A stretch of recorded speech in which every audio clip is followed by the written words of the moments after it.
Okay, greetings everyone. Welcome to Gerard Black in the Philippines with the truth.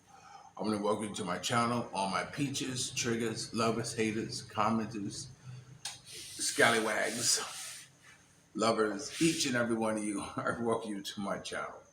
Well, today I want to talk about fatherhood. I want to talk about, let me talk about it. I have a friend. I had a friend. He passed away.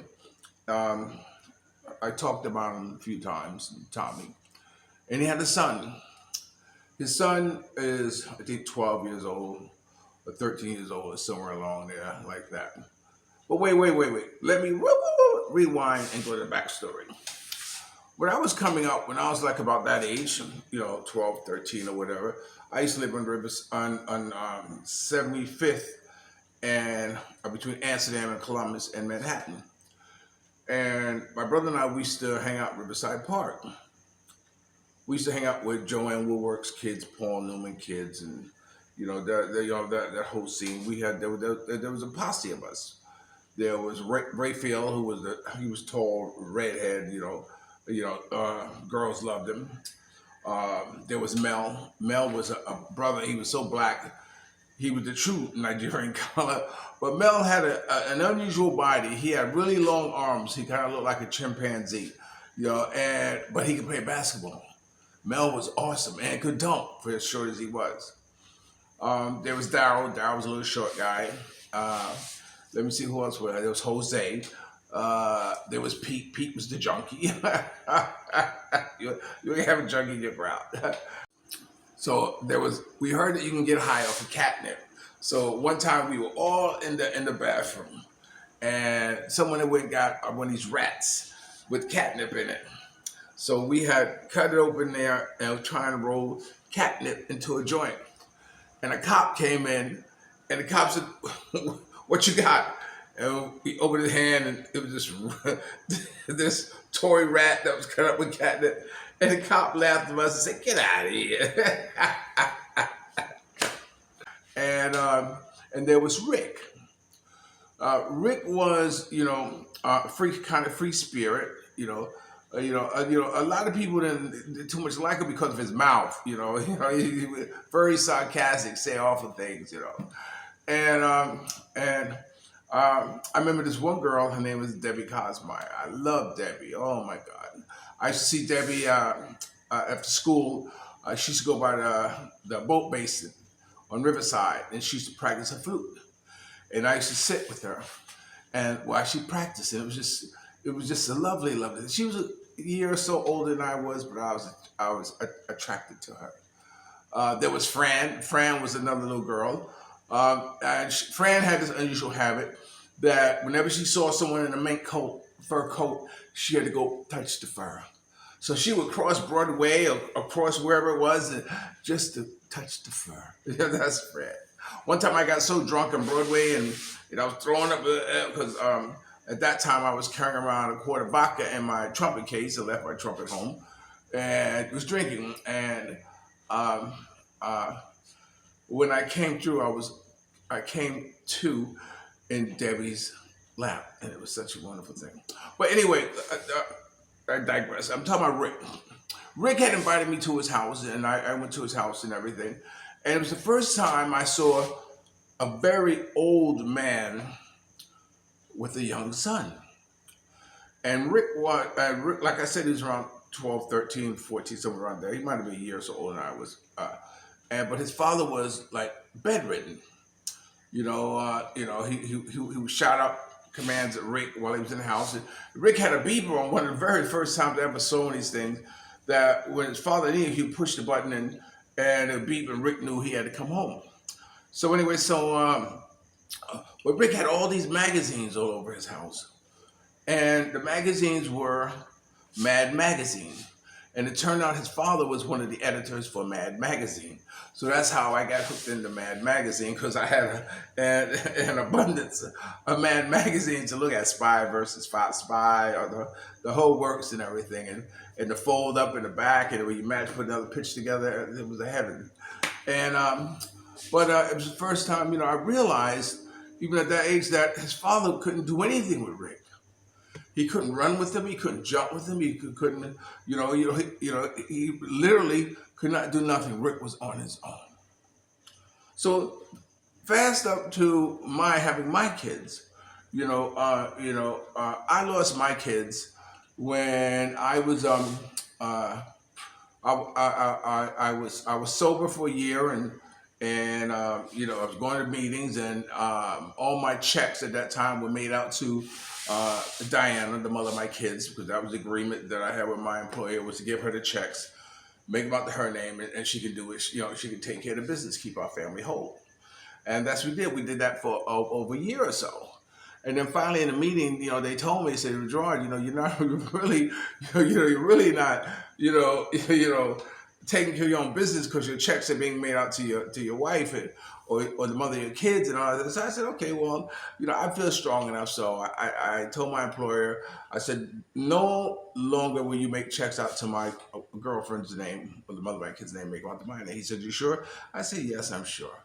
So when I went home and told Diana, I said, Diana, look, I have my checks made out in my name. She panicked, because she knew what me and money didn't mix. But at that time, I was clean. I was, I was had a year, so I was fine. I was healed, So anyway, so Diana said, no, if you do that, you have to move.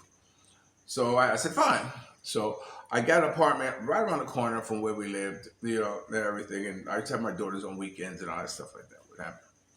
But it turned out that Diana turned out to be a pretty good mother, because she opened up a daycare center. To take care of my two daughters from the age till they got to 5 and went to school. She didn't want them going nowhere else. She wanted to have, she wanted to keep that environment, with them. So she opened up a daycare. It was pretty successful. She had an employer. At this time, Diana had a boyfriend, who she was seeing, or whatever it is like this. And she caught him having sex with her employee, or knew that they were in a relationship, however the story goes. And so she broke up with him. But the wonderful thing about that breakup was that Thomas stayed in my daughter's life, because at that time he was with them, with Diana, I think 2 years, something like this, and they had come to look at him as a father, although I was on the East Coast, because I had jumped probation, I was an interstate fugitive, but it was reassuring that they had a father figure in their life. And Thomas treated them like they were their daughter. Although he got married and had 3 other daughters, they all were family, sisters like this. This is how they viewed one another, and what have you. And one day, Thomas called me. And said, Gerard, nobody's telling you this, but your youngest daughter's on drugs. And I said, what? So, of course, I caught a red eye, zoomed into Oregon, got my young daughter, we went somewhere, I forgot whose house we were at, but we were laying on the bed and we were talking, and she was telling me the story about how she got involved in drugs. She had gotten involved in drugs during one of these, summer camp programs that I was paying for, and one of the counselors turned her on to cocaine. So she had this ring on her, and she was twirling it, and it was like too big on her finger. I said, whose ring is that? She said, oh, it's mine. I said, whose ring is it? She said, oh, it's a pimp's. He was in jail. So I told her, give me the ring. So she took the ring off and she dropped it in my hand. I said, as long as you live, whenever I ask you to give me something, I want you to drop it like it's hot, just like you just did with this ring. And so I pulled out of my wallet. I gave her $100. And I said, okay, look, now whatever it is that you normally had to do, to make this money, for you to get to do your thing, to move too fast, tonight you don't have to do it because I'm taking care of it. But right now, take my ass back to the airport, so this way I can get on the plane and fly out. Because I didn't want nobody to know I was in Oregon, because Diana's family was police officers and all that stuff. And I didn't want to put nobody in an awkward position, knowing that I'm an interstate fugitive and I wanted to harm him. So anyway, uh, Gianna never believed that I never held anything against Thomas. In fact, here's a picture here of him. She did not believe that she always thought I hated him because he filled in where I wasn't, and she couldn't understand. No, I was happy. I was glad he was there for uh, for them. So anyway, so that's that. So now here I am in the Philippines, and like I said, I have a friend who he was very old and Tommy didn't move around that much. Whenever I go to his house to visit him, I used to stop and see him. He'd be laying in the bed, couldn't get up, whatever. And his son would just be sitting in the living room, just be sitting. Sometimes the door would be open, I'd walk in, and both of them just be sleeping in the bed. And if it wasn't so cute seeing the father and son, bonding like that, even if it's sleeping, it would have been sad because I know the young boy would rather be doing something else. So I told Tommy, I said, Tommy, look, I said, let me take your son and bring him over to my house, so this way we hang out with Raphael and Michael Chris. They like each other. They're around that age, and it worked out fine. He used to come visit, and they used to have a good time together. So anyway, that's how it went on. He would come visit. Sometimes he'd spend the weekend like this, and they have a good time. He was busy doing something. William was interracial. I'm assuming. Very articulate. And what have you. So not that has anything to do with it. Not the same Filipinos can be articulate. But anyway, Tommy died. Uh, and I knew his mother. Um, I don't know the circumstances if he was actually her son or if he was adopted. I don't know all that. I stay out of that. But I know her. She's a very, very nice lady. And I just see her and say hi and like this, give her my grandfather kiss and etc. And so, I saw her. I was mad at her because I said, you didn't tell me that Tommy had passed away. I would love to have gone to the service. Not that woo, woo, woo, woo, woo, but I would wanted to pay my respects. I mean, everybody, and I would assume everybody, and I was kind of mad at the whole crew of foreigners, who didn't think enough to say, did somebody tell Gerard? Because we used to get together on Saturdays. We used to get together on Saturday, like I'm trying to do now at Trevina, every Saturday from 12 to 2, to come have lunch with us, with me, and, I was very kind of disappointed that nobody told me. So her reason was being, everything was just going on. She just, taking care of business, and she didn't think. So I gave her a pass. So I'm talking to her, and I'm talking to her about William, and I didn't know William had been with Tommy for 12 years. That's a long time, And so I told her, I said, why don't you, she was telling me how sad he's been since his father passed away. How he's cried, how he's crying in school, because he missed his father, and it was very touching, very moving to me, because, I kind of play role reversal that, my being in my 70s and, soon be 80 and Dutch is going to be around that same age time that William is now, and I might be bedridden, I might be, or whatever, and so I told her, look, I'll take him on Saturdays, let him come over and hang out with my kids, and she liked that idea. William liked that idea. So now he comes over. He came over the past 2 Saturdays, and he has a good time, because he's out of himself, he's out of his environment, and he's doing something, and and I hope with my family, it's okay, you know, because I would want someone to do that for my child.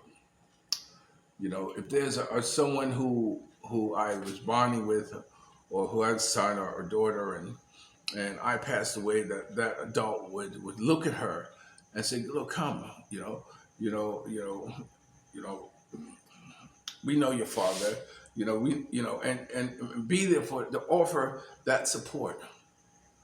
So it's a wonderful feeling, to to do, to be a part of his life, to help him get over this, this grievance of what he's going through. To let him know that some of his father's friend, at least one of his father's friends, cared enough about his father to want to step into his son's life to make a difference in his son's life. You know, you know, um, I'm sure that Tommy would appreciate it. Tommy would appreciate, Gerard, thanks. Thanks for, in my mind, this is how I'm thinking about this. And, this is why I say children are the most important thing, and just like, that's how much time we have. Okay, I'm at 15 minutes. I got some bean footage I want to put on there, but because we went to uh, Senalog Festival yesterday, and there's a girl there, a young girl there who I met a couple of years ago, and every time I'm around their family, I always say, "Where's Angela? Where's Angela?" So she's over there. I said, "Come here, Angela." I said, "Come here, Angela. Give her hugs. How are you? How are you? How are you doing? Look at you. You're growing up to be such a beautiful young lady. Oh my goodness. Everything is okay. School's going good."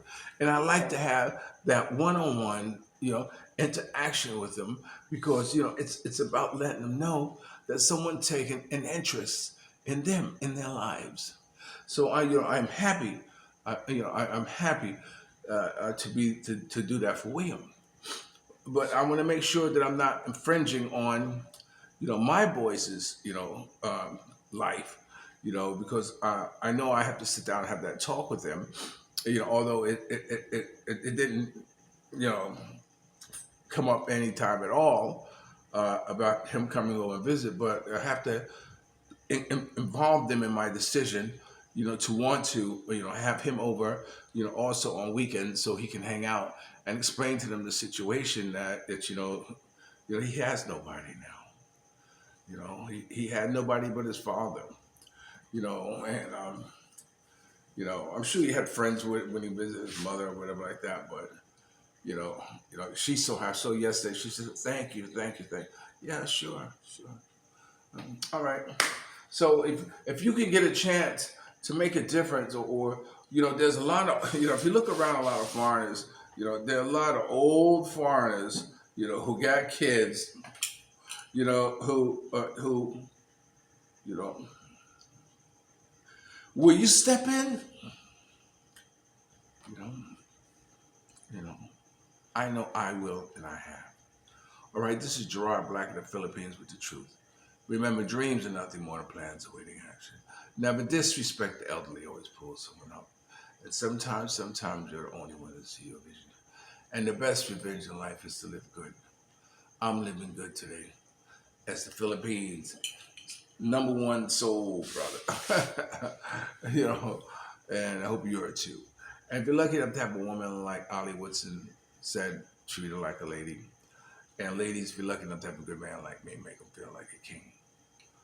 And remember, I always love you more. Never say no. And when you can make a difference in someone's life, you know, do it. Do it. You know, be that face, be that voice. Be those kind words. Give them that 30 seconds of attention to make them feel that at that moment they are the most important things in the world to you. They'll appreciate it and they'll never forget it. I'll talk to you later.